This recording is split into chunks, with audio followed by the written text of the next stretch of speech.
So I believe the Japanese good tea is good for your health or well-being. So that's why.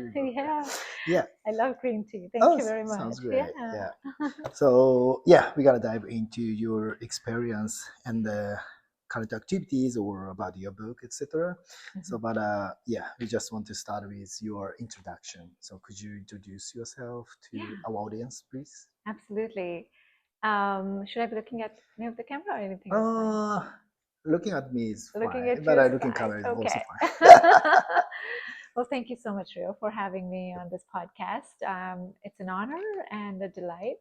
I'm Ruchika. I hold multiple roles in advancing compassion in the world, is how I see my center point of gravity is.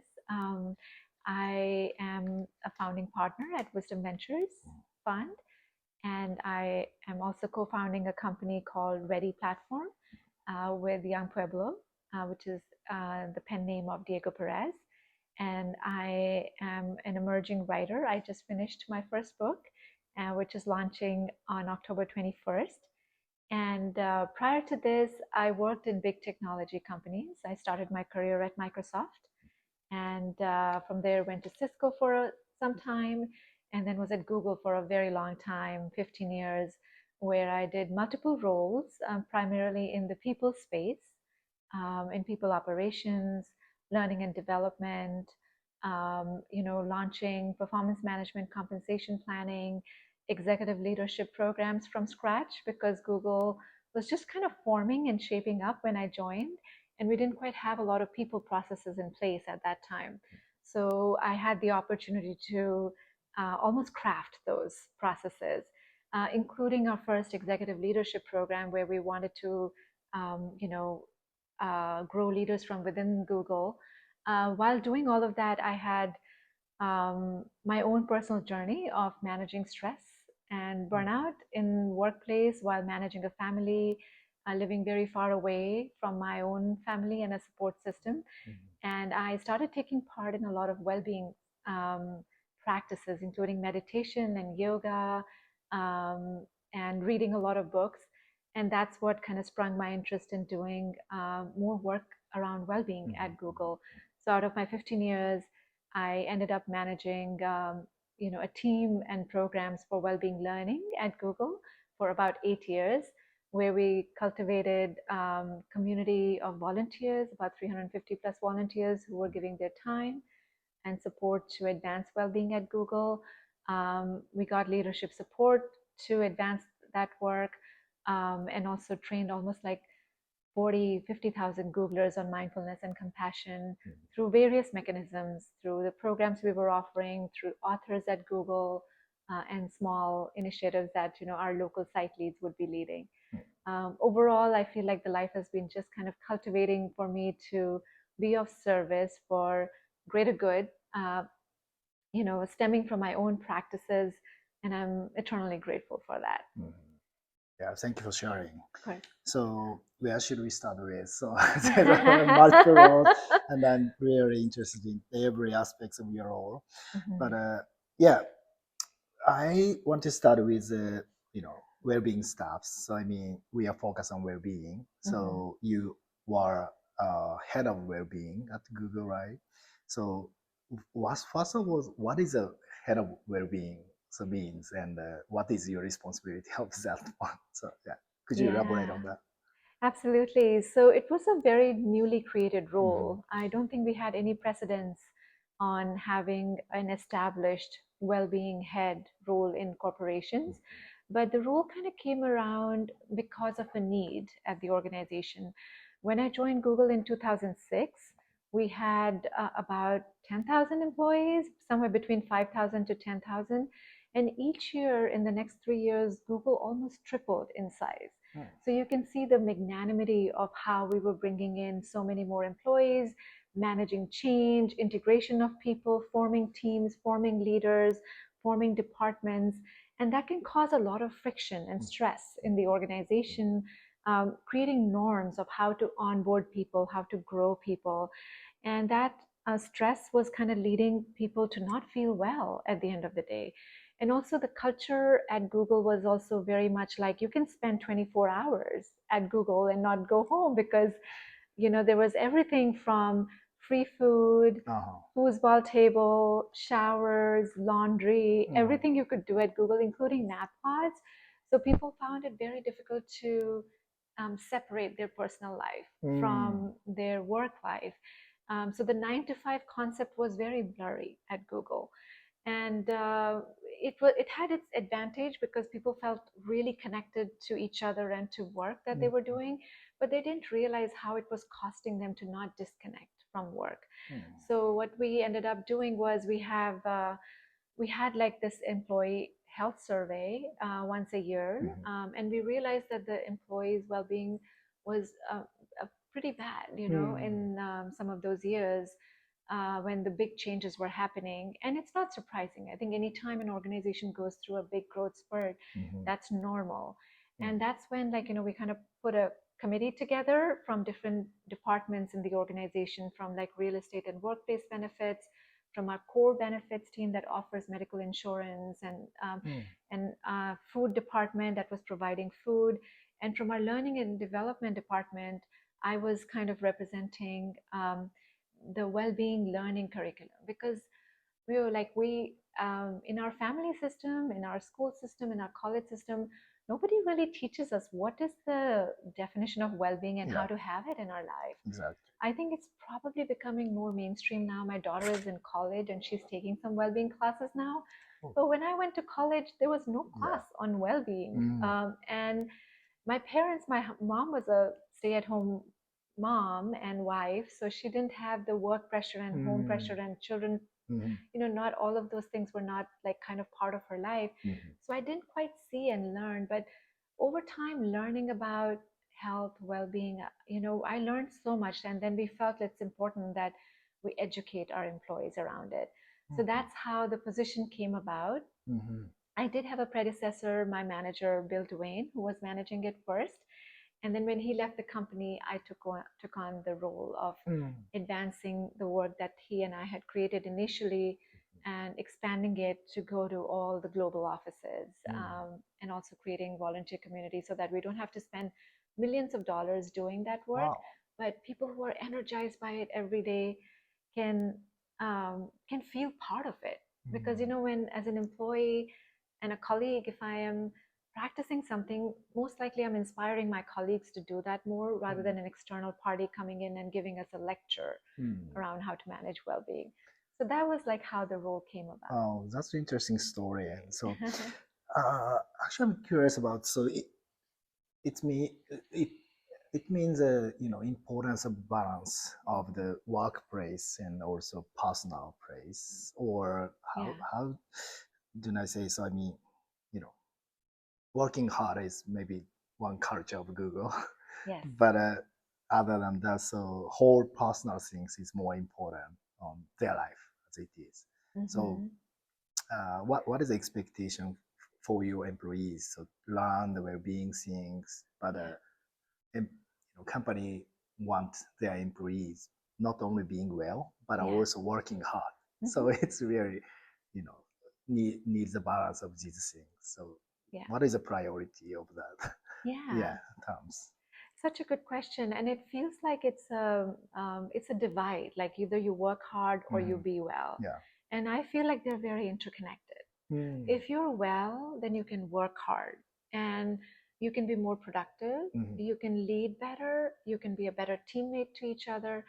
I mean, we can experience it in our own life, right? We can say, oh, I was working till 2 a.m. last night, and then next morning I go into meetings. I'm probably not contributing to the best of my abilities if I had the full night's sleep. If I'm not eating proper food and eating junk food all the time, and my mind is not clear, my body doesn't feel well, I'm just giving a suboptimal performance to my work, to my family, and to the community at large. So they're very interrelated. I think this is how we made a business case for well-being at Google also, that it's not just, kind of this soft thing of feeling well and comforted, but it directly impacts like the quality of work we do, the quantity of work we can do more efficiently. I wouldn't say quantity is always a great thing. The quality and efficiency matters. And even like, understanding that we don't always need to do everything, right? Even making a decision whether a project is in progress, but nothing is coming out of it. The quality of the clarity of your mind can actually redirect resources to something that is going to get us more results. So that's why I feel like well-being and productivity are very interlaced with each other. Yeah. That makes sense. So before working hard, we have to be in well. Right? Yeah, absolutely. That's a great insight. And also, I would like to ask you, so, you started your career as maybe human resources analyst. So I wrote maybe some articles. So you see the employees just as numbers, but you change your mindset, human flourishing. So what was the trigger or the, some turning points of changing your mindset? From my role of being an HR analyst to supporting human flourishing and well-being, and now with the work I'm doing. I joined Google as an HR analyst. I was working on very employee oriented projects, like how do we manage performance for employees? Who's doing well? Who needs more support and encouragement to do better at the company? Who should we promote? Who should we not promote? So Google created all of those processes in a very unique way, and in another podcast I can go deep into it if you want that information. But while I was doing it, I felt like, it wasn't number of people or headcount we were dealing with. We were talking about humans, in the mix of things. And Google became successful, or any company is successful or not, because of the people in it. So it's not just a number game. It's the essence that people bring to an organization in terms of creativity, hard work, commitment, responsibility, all of those things. So I personally also felt like I'm not one like headcount at Google, but I really believe that in this company, and I want to do my best. And I think that's how most of the Google employees felt as well. And while I was at Google, I was doing all of these programs. I went to get my master's in organization design and psychology from USF. And that's where I think I just got really deeply involved into like how an organization can exist or not exist, can be successful or not successful, mainly because of people who work there. And that oriented my mindset to say, like, how do we actually make humans flourish in a company? And I personally felt like when I would go and listen to an author who was inspiring us to be mindful, be a better leader, be more responsible, it made me come back to my job and do it differently, do it with more outcomes that I could produce. The mentors I had, the way they guided me, actually propelled me into my career of doing things differently. So that's where like it all kind of came down to like, we humans are not quantity or number, but we are these like, we bring so much essence to wherever we go. And how do we cultivate an environment where we can fully flourish with the potential we have? And so that's how the journey kind of unfolded into well-being, and now what I do at Wisdom Ventures and Ready as well. That's great, insight. So I had a question. So if you see the people as individual, and Google has diversity, so very different ratio or gender, etc. So does that mean seeing people as individual, meaning personal HR, or so we have to see that some type of employees, etc. So how do you manage these things? So seeing people as entities. So Google has at that point you joined 10,000, and now currently 120,000, I guess. So many people there. So it's really tough to see, as individuals, each individual. So how do they manage? Did you manage these things? Yeah. So it's a very important. I actually write about it in the book as well, where when we talk about corporate wellness and human flourishing in a corporation, you're right. Like there's no one person who can take the responsibility of all 100 and now 170,000 people at Google plus, right? So, but then, how do you infuse these values into an organization's DNA? Initially, we were providing programs. So there's a program available. If you're interested in it, come take it. We're doing this event. If you're interested, come participate in it. But eventually, like my team and I started infusing these learnings into other streams of work. Like when we are doing new Googler onboarding, we call them Nooglers at Google. So Nooglers, when they come in, what can we teach them about taking care of their health and well-being? So they're being trained. So adults don't need hand-holding. They just need insights. So when we are going into a workplace and in the orientation, you're telling me, oh, we have quiet rooms. So if you feel overwhelmed, you can meditate. Or we have this exercise program or the gyms in every building. And if you're feeling, not well, like you can go and talk to a personal coach or join a dance class at the gym. So that orientation was really helpful for Nooglers to come into Google and start at the right foot with the well-being. And obviously they can choose to not do that, but as a responsibility at the organization level, we made sure that Nooglers know about it. When we had manager development programs, I would often go to manager development programs and make people like sit quietly and pause and meditate or reflect on, what does it mean to now be managing 8 people or 20 or 500 people, and then how do they walk the talk? It's not just like, hey, I'm a manager and well-being is important at Google, but like if I go on vacation as a manager, I'm not sending emails. And that's a good sign for the team to know when they disconnect and deserve the vacation, they can also disconnect. So infusing it into the DNA of the company was very important. Yes, that's amazing. And that's how you multiply the effect rather than having one person own the full responsibility. Yeah, that's really important things. Yeah, especially, I realize for my company, so even we are on vacation, some manager send me email, right? Response. Yeah, that's very nice. So I just want to, asking. I mean, our audience is Japanese and mainly Japanese corporation. So who is involved human resources or strategic management, and also CEO is our audience. So where should we start if we want to care about employees' well-being? Maybe you already introduced all of Google doing now, but we, don't do anything for the well-being currently, right? So where should we start? For example, creating the job such as chief well-being officer or like head of well-being or doing the research for well-being, etc. So where should we start? Yeah, such a good question. I think it would depend on where the organization is in terms of its size and resources available.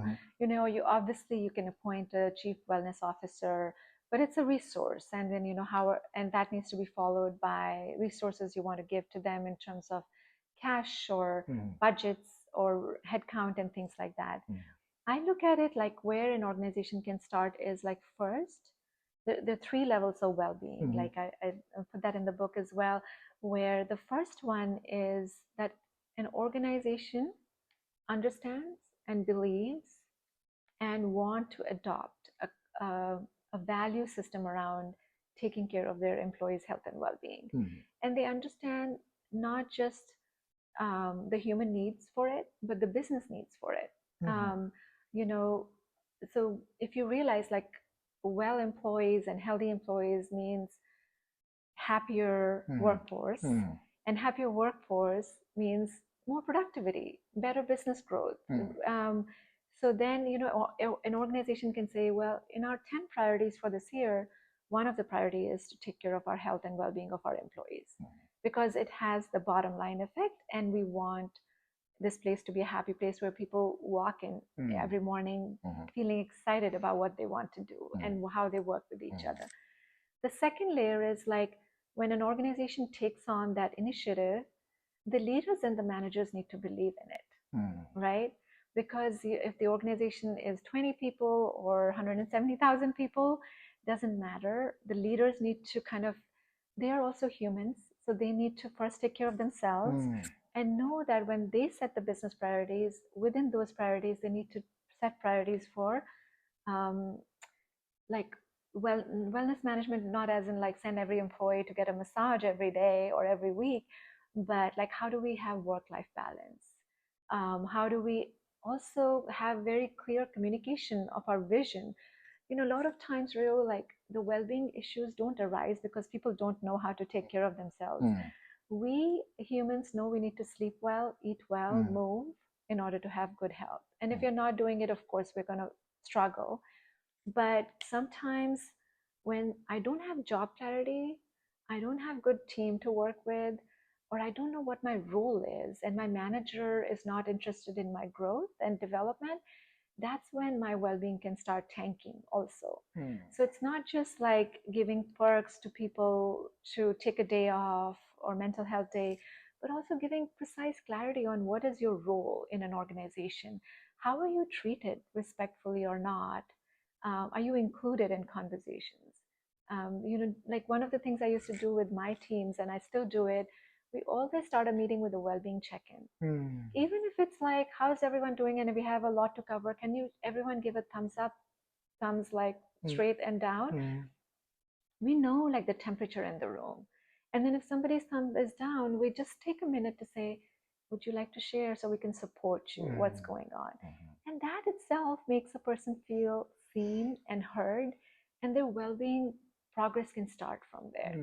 So the managers need to take that accountability. Wow. And lastly, I would say individuals, like, my manager could be great. My team is amazing. I'm a couch potato. I don't like to move. I am making choices for my health and well-being that are not good for me. So that's where like the employees are the third entity. So organization itself, managers and the leaders, and then the individuals who work. When these three things work in harmony, like then the organization can achieve well-being goals. Wow, that's amazing. Yeah, we should start with checking the well-being status. Right? Yeah, it's an easy way. Simple practice. Simple. Doesn't cost you anything. Oh, that's great. That's great. Yeah.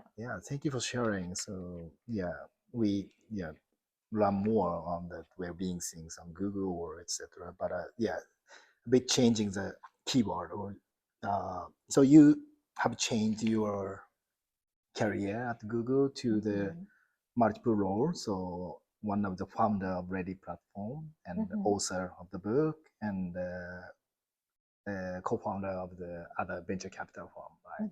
So at first, I'm gonna ask you about your company Ready platform. So it's like kind of dating app. So I mean, I imagine the word for the dating app is not well-being. So how do you connect with your thoughts on well-being to the dating app style? So I just want to Great question. So Ready's overarching vision is to be a relationship wellness platform. And why we got inspired to do the dating function first is what I've seen post-COVID. Diego and I observed that a lot of people are taking interest in personal growth and living an authentic, authentic life where they want serious relationships compared to like a lot of other dating apps where they're promoting, like hookup culture or something like that. Now, nobody's kind of promoting it, but the dating apps today have been leveraged for that matter. So we wanted to create a relationship platform with the full cycle support of relationships. My calling to do this company was I wanted to solve for intergenerational trauma that gets passed. If couples come together and they have unresolved matters and they haven't worked on their healing, guess what? The environment in a relationship is going to be very difficult, right? And when the children grow up, they grow up in that difficult environment. And then they become adults and they become dysfunctional couples. So that cycle continues to harm not just children, adults, families, but our society at large. So I was inspired to do this because I have seen in my own journey over the last 15 years doing this work, and also seeing the trends in the venture space where personal growth is a $55 billion industry now, which means like people are signing up, and probably it has a very high CAGR. When I last checked, it was 28%, and year over year, it's really growing dramatically. And that makes me feel like people have woken up to like knowing, increasing their self-awareness and living a life that feels right and authentic to them. Now, where are these people going to find each other? Where? Like the divorce rate is at an all-time high in the United States, it's 67%.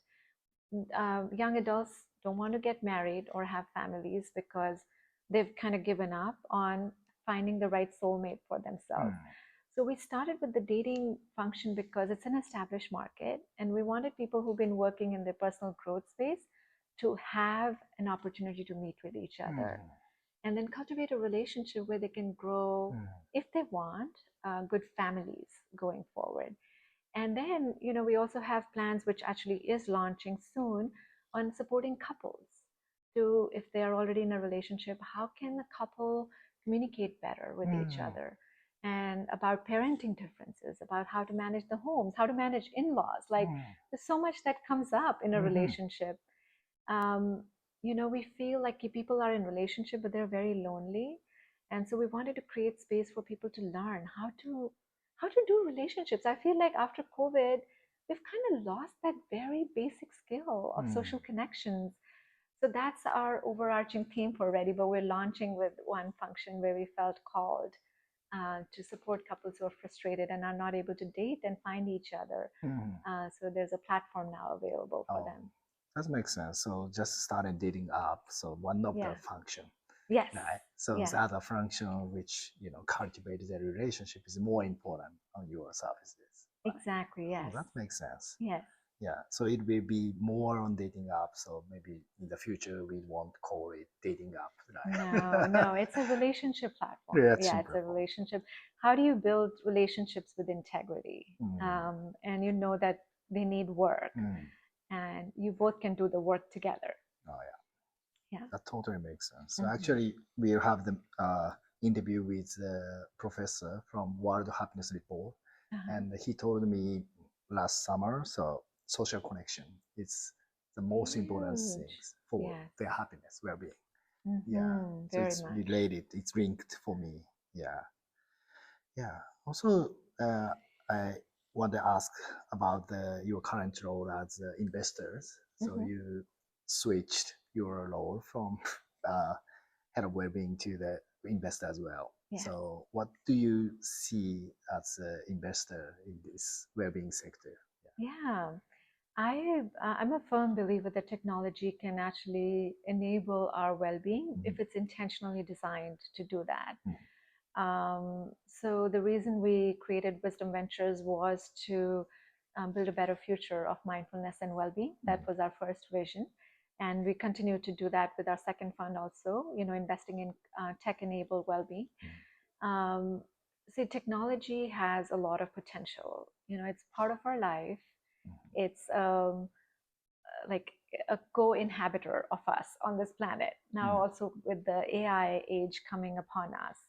And it's really important that, you know, we as investors or founders or corporate leaders pay attention to where are we directing technology use? Where are we directing resources to go to? So when I was at Google, right about the time I was leaving, which was post-COVID, a lot of things had moved online. And there was a marketplace that had developed around well-being apps and resources. Like Headspace had become very big. Calm app had become very big. And now, you know, we have Oura Ring, Apple Watches, and things like that. And that kind of gives us information or resources to live a better life. And So that's why we're very inspired to create this space and a capital pool where we can invest in more founders who believe that technology can bring more well-being to people. And that's the journey we've been on. We've invested in 38 companies from the first fund, supporting mothers with their well-being and health, supporting children, also to have better mental health, college students, people who are grieving because of the loss of their parents or loved ones. How do they kind of have a path forward in life? So very proud of it. And with the fund too, also seeing the intersection of AI and well-being becoming stronger, like our investment in Manas AI, for example, it's a drug discovery company that is leveraging AI to eradicate cancer. I think that's the right flow of capital resources to enable people to live better and live a life of human flourishing. Yeah, that makes sense. So AI will accelerate our humans' well-being. That's right. We'd hope for it, and we'll have to work hard towards it also. It won't happen naturally. Yeah. There is a lot of optimism around AI, and there's a lot of fear also. Sure. But we got to ride the wave of the optimism with intentionality and resources aligned with it. Oh, yeah, that makes sense. Also, I want to ask, the more important things, keeping human well, so well-being, compared with the good business. So in the startup scene, so we expect 2x, 3x revenue, but for well-being is more stable, I guess. So what is the balance, or what is the key aspects from that revenue side? For the well-being companies? Yeah, for well-being companies. Yeah, I think it should be there. It definitely needs to be a component. For example, when we look at Wisdom Ventures companies, like this is a formula we came up with, which is not foreign. I think most investors would look at it this way. But we put a lot of emphasis on the founder, right? Like, who's the founder? What is their journey? Why are they feeling inspired to do this company at this time in life? What's the purposefulness behind it? And then we also focus on the nature and the quality of the business.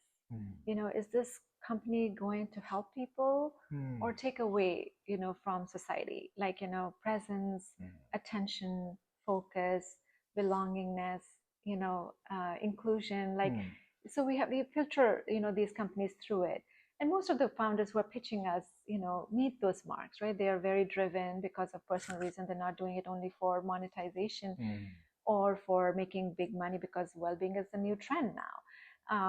And then, like, the third factor is which is very important and equally important, because we have taken money from our LPs like you, and then we want to give good, healthy returns.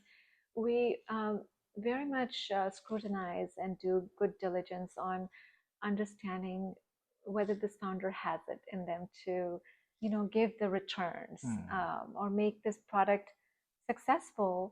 Because if it's successful, it reaches people, it helps them, and it also gives them returns in the back, which can be then passed on to the fund and to the LPs.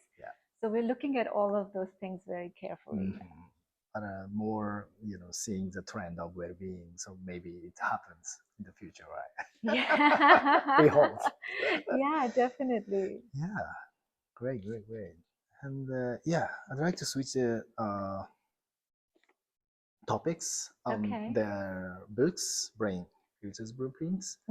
So as written on the top page, so integrating ancient wisdom and modern technology for peak performance.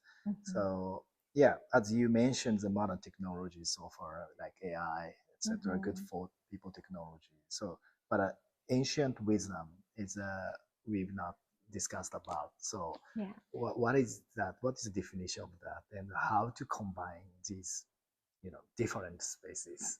Yeah. Oh, this is like a question which is so close to my heart, and I think I got inspired to write this book with my friend Patrick Porter, who's a PhD in neuroscience and has a product that he brings to the world for human flourishing.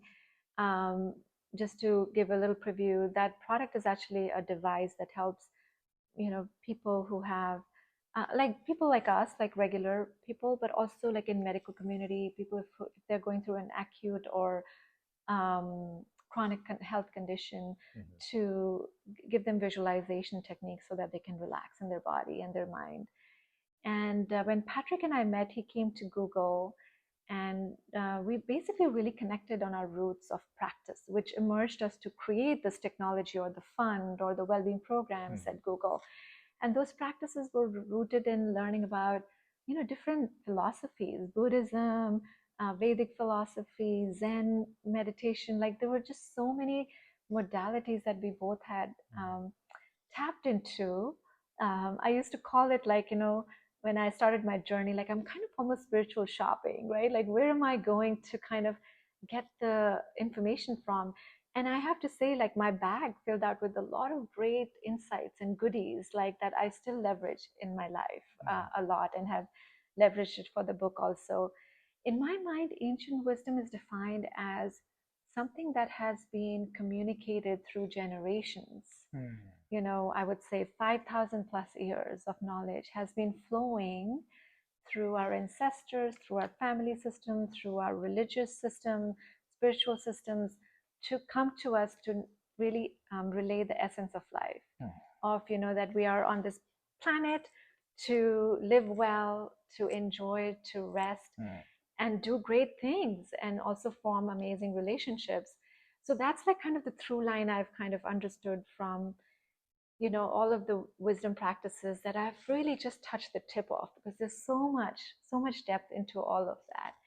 And what I felt was like, with technology like Brain Tap or health, what is the Headspace or Calm meditation apps or Whoop, like it's actually giving us information or practices that are rooted from like the ancient wisdom, but are integrating into our life through our AirPods, into our brains. And then suddenly we feel a shift in our body, and we feel more confident or more present, whatever we need. And how do we actually like channel all of this together? I watch so much YouTube videos like on Tai Chi practices I can do. I don't have to go to an instructor and learn it, for example, or Qigong or yoga videos. There are apps available for me to do it. And that's only because someone intentionally created the content or the medium or the platform to bring to people at large. And so I've been just enamored by the scalability of these amazing, important learnings that have been passed on through generations, have accelerated, through the medium of technology. And I think that's a good use of technology. I interact a lot with even ChatGPT or AI to learn more about Vedic philosophy or Buddhism, the Eightfold Path or the Four Noble Truths, because I'm curious, and I try to ask it like, how do I apply like right livelihood as a principle in this particular situation, or right thought, or right speech, which is like the Eightfold Path that Buddha brought to us. But I'm applying all of that knowledge in parenting differently, leading a company, finding a moment to rest as like, if I have health challenges, like how do I apply it in my life? So that's what like is my attempt in this book, to bring those fields together.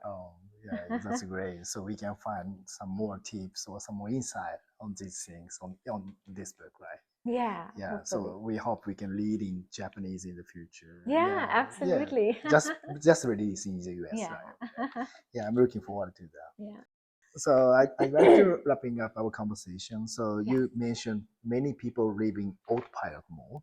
So I just want to ask you how we can avoid this autopilot mode, and also what do you do for your well-being? So kind of on the daily basis, weekly basis, well-being habits. I'd like to ask. Yeah. What was the first part you said? Like, autopilot mode. Autopilot. Yeah, autopilot mode. Yeah. Yeah, autopilot. Yes. Yeah. Let's see.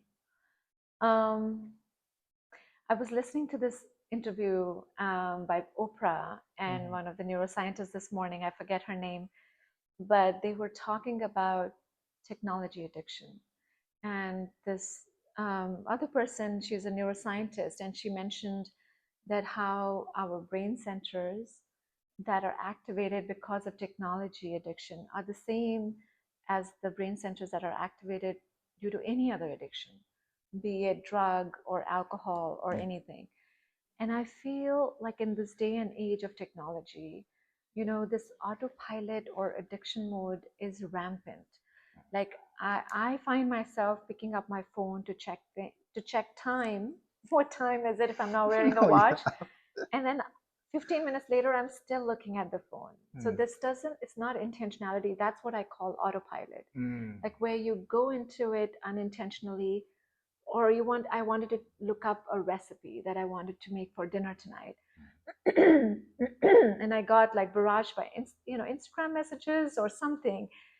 And how do we actually take control of the driving wheel and say like, oh yeah, it's 6:10, time to put the phone down, let me go make dinner now, rather than spending 15 minutes and then delaying the whole dinner process.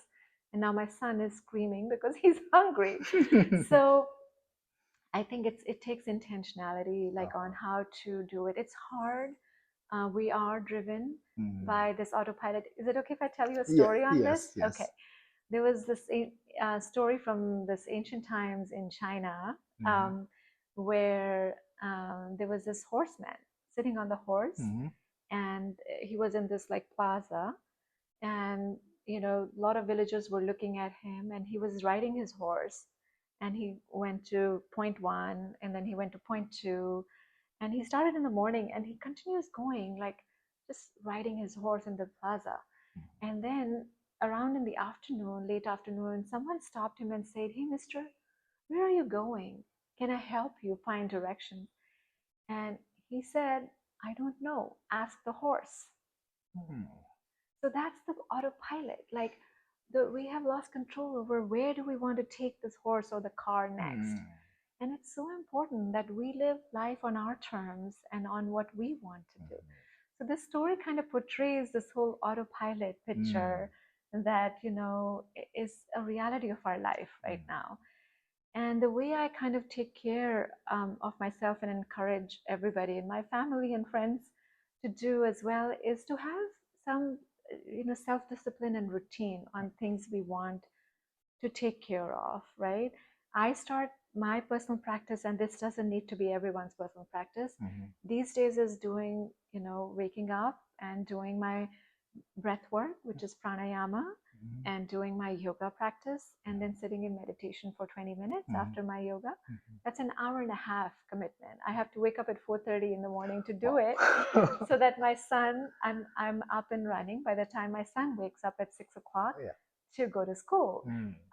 That's not my normal, but right now I'm kind of doing this deep, intense detox, and I have taken that on as my self-discipline practice.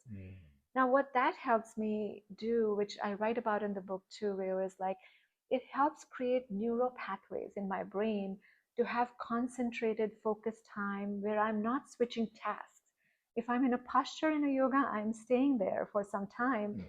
And that creates a neural circuitry in my brain to say, oh, you can stay on task. Like when you're cooking, you can stay on that. If you're writing a document on a new project you want to launch for the team, or a communication you want to send out to your investors or to your LPs, that same neural pathway also helps me do that in a dedicated, focused way, rather than picking up my phone 10 times in between and losing productivity on completing that task on hand, right? So those are some of the things I apply, and I try to like stay with at least 30 minutes to an hour practice, and not looking at my phone first thing in the morning. Spending time with my family, sending my son to school, dropping him off, and then checking work stuff. Unless there is something critical going on and I need to show up for an early meeting, which is overseas or something like that. But then I'm walking into that with awareness, not as a horse taking me into that meeting. But I am the rider, and I know I need to go into that. And at the end of the day, I'm also a human. There are moments where I slip, and I'm like, okay, I'm just going to sit down here and watch my favorite social media feed of kids or cooking recipes or something like that. That's nourishing for me. And other than that, like having social connections, as we were talking earlier, is very important.